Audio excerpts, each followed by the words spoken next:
Inilah muasal yang dipercaya sebagai cikal bakal lahirnya leak.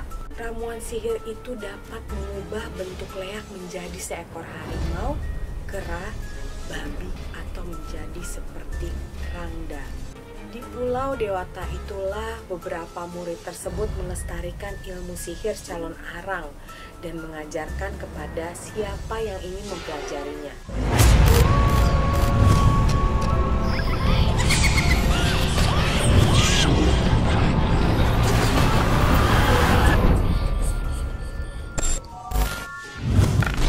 Selamat datang di Cerita Ara.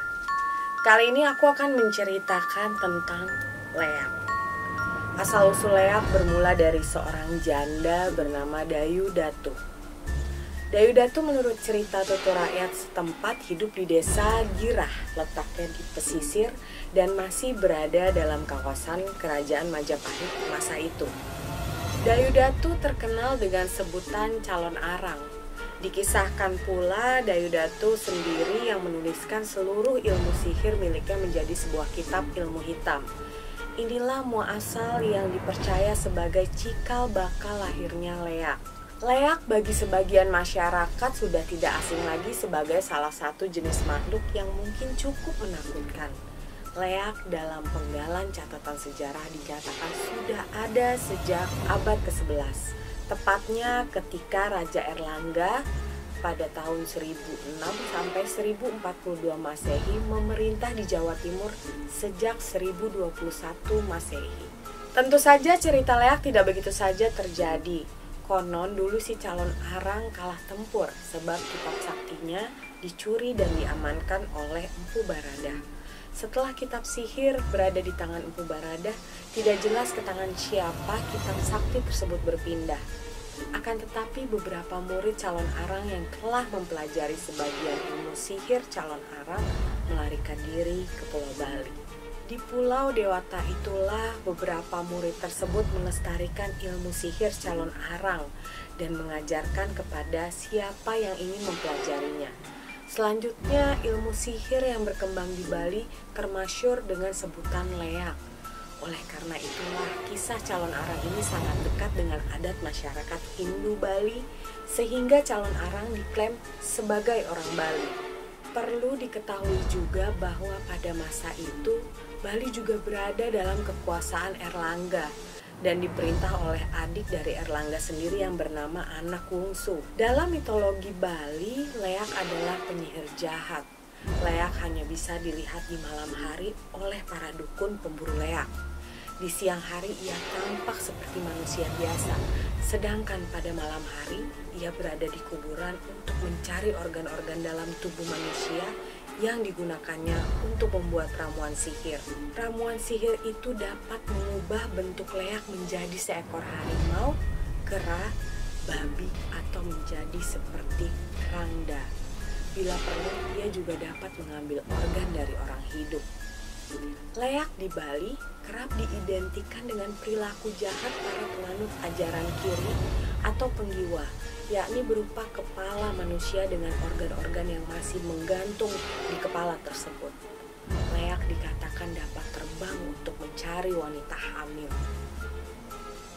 untuk kemudian menghisap darah bayi yang masih di kandungan. Ada 3 leak yang terkenal, 2 diantaranya perempuan dan 1 laki-laki. Menurut kepercayaan orang Bali, leak adalah manusia biasa yang mempraktikkan sihir jahat dan membutuhkan darah embrio agar dapat hidup. Dikatakan juga bahwa leak dapat mengubah diri menjadi babi atau bola api. Sedangkan bentuk leak yang sesungguhnya memiliki lidah yang panjang dan gigi yang tajam. Beberapa orang mengatakan bahwa sihir leak hanya berfungsi di Pulau Bali, sehingga leak hanya ditemukan di Bali. Apabila seseorang menusuk leher leak dari bawah ke arah kepala pada saat kepala yang terpisah dari tubuhnya, maka leak tidak dapat bersatu kembali dengan tubuhnya. Jika kepala tersebut terpisah pada jangka waktu tertentu, maka leak akan mati. Ilmu leak ini bisa dipelajari pada lontar-lontar yang memuat serangkaian ilmu hitam. Lontar ini terbuat dari daun pohon lontar yang dibuat sedemikian rupa dan di atasnya bertuliskan aksara Bali dengan bahasa yang sangat sakral. Murid-murid calon arang yang melarikan diri ke Bali menuliskan ilmu pangleakan pada kitab lontar dan membuatnya dalam 4 kitab, yaitu lontar cambra berak, lontar sampian emas, lontar tangting emas, dan lontar jung biru.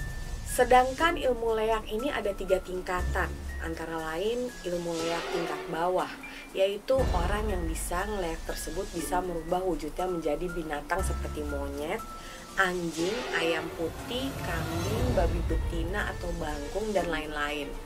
Kemudian ilmu leak tingkat menengah, yaitu orang yang bisa ngeleak pada tingkat ini sudah bisa merubah wujudnya menjadi burung garuda dan bisa terbang tinggi.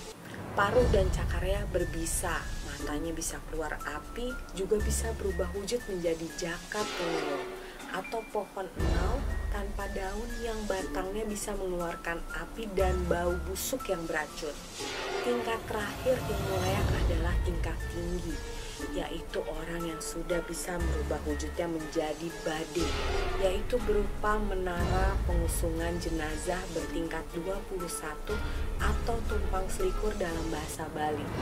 Dan seluruh tubuh menara tersebut berisi api yang menjalar-jalar sehingga apa saja yang kena sasarannya bisa hangus menjadi abu. Nah, teman cerita, bagaimana menurut kalian tentang leak? Apakah ini real atau fake? Tulis di kolom komentar atau Instagram kami di @ceritaara_official. Sampai ketemu lagi, stay safe and stay healthy. Jangan lupa selalu pakai masker bila